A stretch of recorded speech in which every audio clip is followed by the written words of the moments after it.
طارق سكتيوي إذن مدرب المنتخب المغربي، 3 أهداف مقابل هدف، يعني المنتخب المغربي قام بالمطلوب، كان واقعي من خلال هذه المباراة وحقق المطلوب لحساب هذه المجموعة الثانية. بداية كابتن طارق، نتحدث عن هذا اللقاء. ربما تابعنا بالأمس بعض المفاجآت، تونس أمام سوريا، منتخب قطر أمام المنتخب الفلسطيني. أعتقد أن المنتخب المغربي كان واقعي من خلال هذه المباراة، تقريبا أنهى المباراة من شوطها الأول. أولا سعيد بهذه النتيجة اللي بكل صراحة ما كانت سهلة. انتم تحدثتوا على المقابلات ديال البارح، وكنظن على أن النتائج ديالهم تيبينوا الصعوبة ديال هذه المنافسة هذه. ما بقاش منتخب صغير، منتخب كبير في منافسات بحال هذه. كيخص بغيتي تنتصر ب3 نقاط كيخصك تكون جاهز لهم. كنظن على ان المقابله دخلوها اللاعبين بواحد الجديه كبيره، كيف ما ذكرتوا كانت واقعيه، تمكنا من تسجيل 3 أهداف. من بعد في الشوط الثاني كنظن على انه لو سيناريو ديال الماتش جعل ان الفريق الخصم يلعب ب4 مدافعين وجوج ديال وسط الميدان و4 مهاجمين، فبحال دار كل شيء باش يرجع في المقابله. بالمقابل حنا كنظن على ان كنا ذكيين في التعامل مع مجريات الشوط الثاني، لان لو سيناريو فرض علينا انه نحاولوا ما يتسجلش علينا ونحاولوا ناخذوهم في لي كونتر، الشيء اللي تسنى. كنظن اننا كان ضرب جزاء يعني 100%. كذلك كان بامكاننا نسجلوا 3 أهداف اخرى عن طريق مرتدات، لكن يعني كتبقى 3-1، 3 نقاط في اول مقابله. انتم كتعرفوا الاهميه ديال اول مقابله في هذه المناسبات هذه. كان على ان سعيد بهذا 3 نقاط. المشوار مازال شاق ومازال صعب.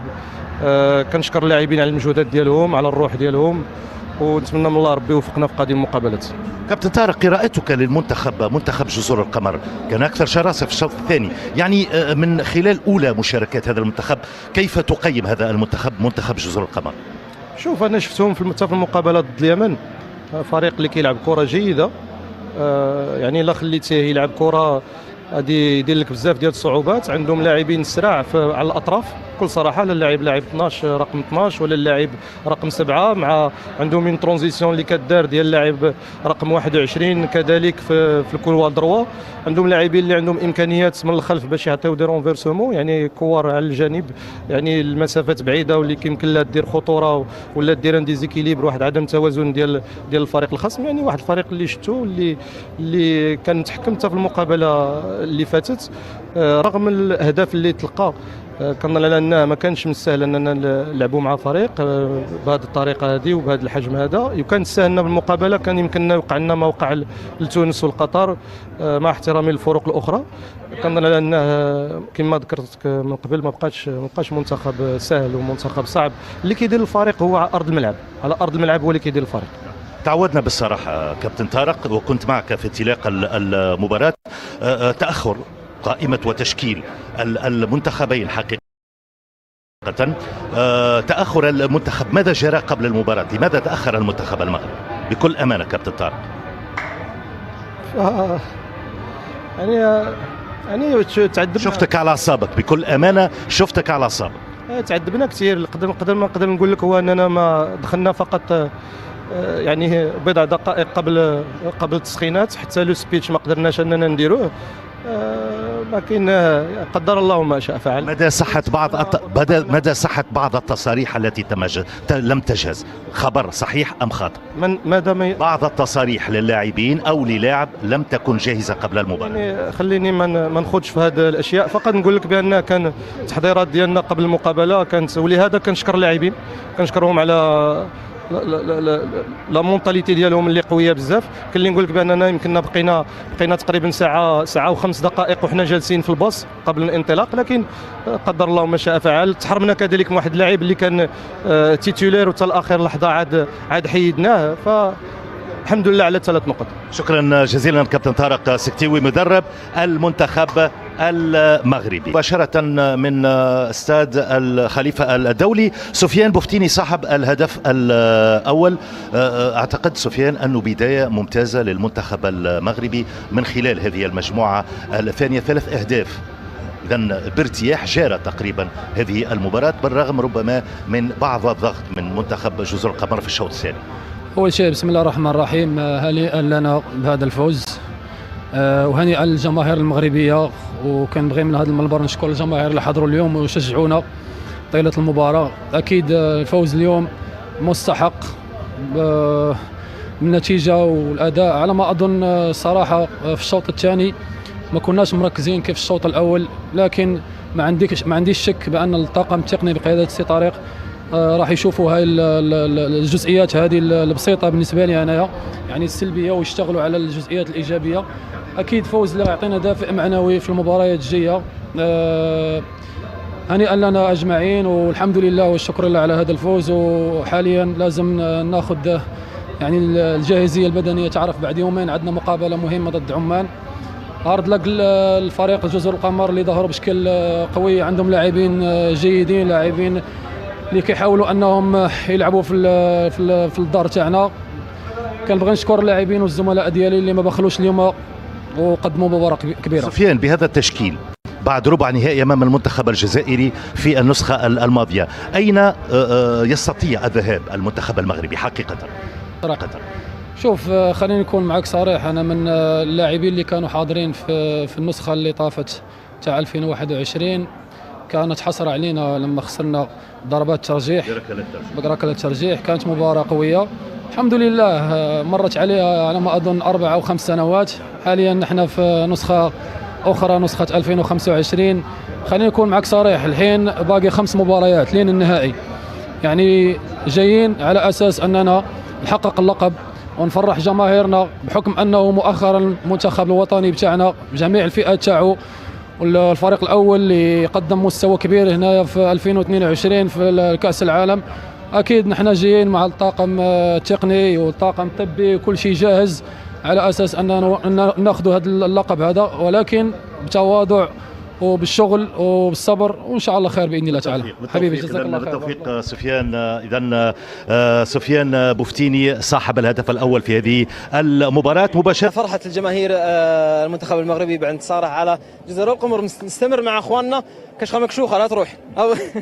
الف مبروك، مبروك الفوز. الله يبارك فيك خويا. اولا مساء الخير متتبعي قناه الكاس الرياضيه، كنشكروا دوره قطر على هذا التنظيم الرائع، ومن هنا تحيه خاصه الى مجلس الحمدان الخور، اكيد كيتابعونا من هذا المنبر. وش نقول لك، احنا فرحانين بزاف بهذا الفوز هذا، يعني كبدايه يعني كانت بدايه يعني مشرفه للمنتخب المغربي، وكنتمنوا ان شاء الله يعني واصل بنفس هذا التالق وبنفس هذا ان شاء الله لين النهائي ان شاء الله. ونضرب لكم موعد في المباراه القادمه ان شاء الله مع منتخب عمان، ان شاء الله نكون قدها ان شاء الله، والفوز ان شاء الله يكون للمنتخب المغربي في المقابله القادمه، ولما لا التتويج بهذه البطوله العربيه. ونشكر كذلك قطر يعني صراحه على التنظيم هذا يعني عالي المستوى، يعني توفير الراحه يعني للجمهور العربي، سواء الدخول للملعب او الخروج. الحمد لله كانت الامور يعني سلسه، يعني صراحه يعني ما عانينا من اي مشاكل ان شاء الله. هذه أورك ساعات وسعادة. شكرا، مبروك مره ثانيه. مرحبا وسهلا. اهلا وسهلا. مرحبا، الله يبارك فيك. مبروك. الحمد لله كان هذا انتصار رائع وكنا نتمناه، وباقي مزيد من الانتصارات ان شاء الله. اولا نشكر قطر على التنظيم الرائع، ودائما قطر تفاجئنا بحسن التنظيم، ونتذكر 2022 ونتذكر كاس العالم 2021. اليوم قطر أصبحت مدينة بلد عالمي، بلد عالمي في المهرجانات في كل المجالات. المهم نشكر قطر ونشكر شيخ تميم ونشكر الشعب القطري ونحييهم بالورود، وتحية من قطر إلى الأمة العربية من المحيط إلى الخليج. شعارنا نحن المغاربة الله الوطن الملك، عاش الملك وعاشت قطر وعاشت الأمة العربية جمعاء. نحب المغرب، نحب قطر ونحب المغرب ونحب كل الشعوب العربية. فشكرا لكم وتحية من قطر الشقيقة إلى جميع الشعوب العربية. شكرا لكم. كلمة أنا خليتك تنتظر. نعم. شكرا. المباراة كانت رائعة، كانت جيدة. الفريق المنتخب جزر القمر فريق منظم، تقنيات عاليه، المباراه مش كانت سهله.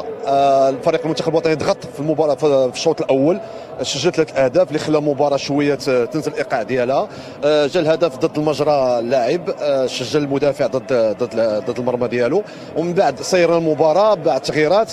الحمد لله عندنا فريق اللي جاي ينافس على اللقب، مش قصد المشاركه، ونضرب ان شاء الله ميعاد ان شاء الله مباراه مقبله ان شاء الله، وتنظيم رائع ما شاء الله. مبروك مبروك.